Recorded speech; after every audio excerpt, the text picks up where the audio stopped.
In drug discovery process, we want to understand the internal structure of ligands and receptors. To understand the internal structure, we want to know what is the 3D structure of different molecules that will be part of developed drugs. For that particular reason, we will look into QSAR methods, which are basically part of drug discovery mechanism. क्या होते हैं QSAR और वो कैसे effect करते हैं, that will be focused. By name number 1, QSAR stands for Quantitative Structure Activity Relationships. These are basically extensions of SAR, which was Structure Activity Relationship, which showed us different structure information about the protein molecule. Now when we talk about quantitative means that this structure would have some numerical values. So that was by name. And what is the definition?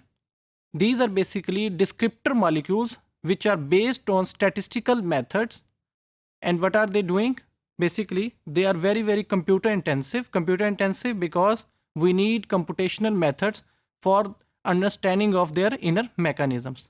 And then they help us to correlate biological data with the molecular descriptors. Now what is their importance? The importance is that how we make drugs.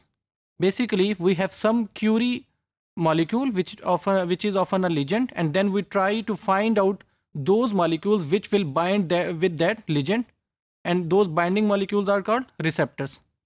So for using QSAR mechanism, we can understand the internal structure of both ligand and receptors. Then what will happen next? For ligand or for receptor, we will have several candidate molecules. So QSAR will help us to filter out those candidate molecules and select the best candidates for drug discovery. The third thing here is there are several applications which are developed using QSAR methods, and it has provided a large number of different descriptors which will be used for drug discovery based on ligand and receptor concept. In drug discovery, there is a famous rule which is basically called Lipinski rule of 5. So Lipinski is basically a scientist, and why it is rule of 5? Because every information which is part of different molecules, it would be in the factors of 5. So that would be discussed later on. So by definition, what is this rule? Basically says it that if we want to find out that if certain molecule will become a useful drug, what would be those parameters that will define that okay, this molecule can be developed or can be produced in the form of a drug. So what are those rules? So whenever we talk about different rules, we should know that these rules should help us to identify drug activities of a certain molecule. That the certain molecule is a druggable, like it can work as a drug-like molecule. So there is another thing about this Lipinski rule, that it can easily identify drug pharmacokinetics in the human body. So pharmacokinetic was the branch of science which was working with the information in the living cell. कि जो pharmaceutical की या medicines की information है in the living body, that was related to pharmacokinetics.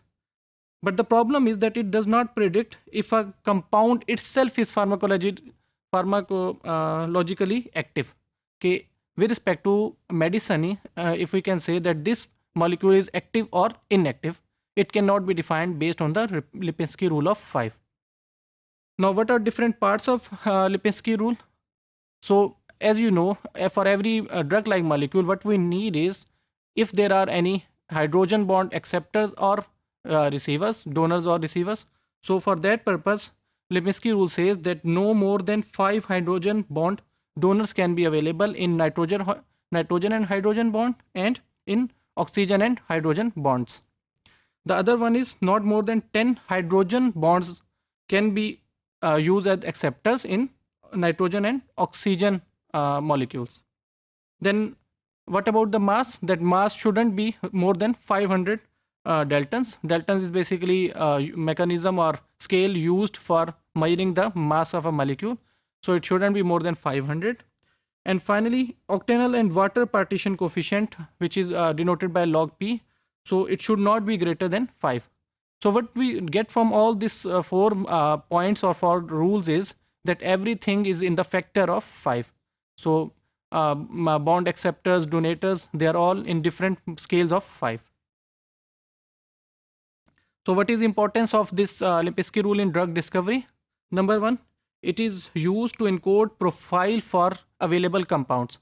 So for profile, we can say what are most important components and what are not useful components in a given compound. Then it says a limit of classification. Basically, it applies classification limit of weight, mass, then donors and acceptors information of different molecules.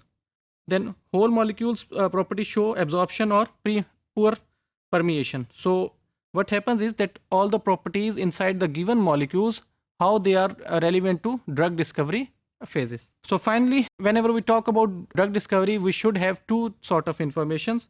One is receptor information. Receptor is basically a molecule which will be used for the drug like development, and then ligand. Ligand is basically that particular molecule which is drug itself. So what happens is, if I describe by this diagram, so we have this receptor which is a big molecule with some cavity. So this is a cavity where this ligand will bind. So binding means that this receptor will fit into this cavity. So this is basically called molecular docking or receptor ligand docking. So based on this interaction, this complete drug molecule will be developed. So this drug molecule is now combination of receptor, which were molecules in our case, such as we said drug targets, and then this receptor is inside this activity. This will combine with this receptor and will produce a useful drug for our usage as a drug. Now this receptor and ligand docking, it can be done at 3 levels. First level is using only 2D information filters. So 2D information filters means which are based on sequences alone. There is no 3D structure involved. Second one is selection by means of target specific pharmacophore. So instead of using only 2D sequence structure, we will be working on complete pharmacophore of different molecules. And the finally third one is based on 3D structure. So 3D structure, as we have seen previously, that 3D structure provides more information as compared to 2D sequential information. So in 3D structure, we have the inner details of different sequences. So it will provide more information for ligand and receptor docking.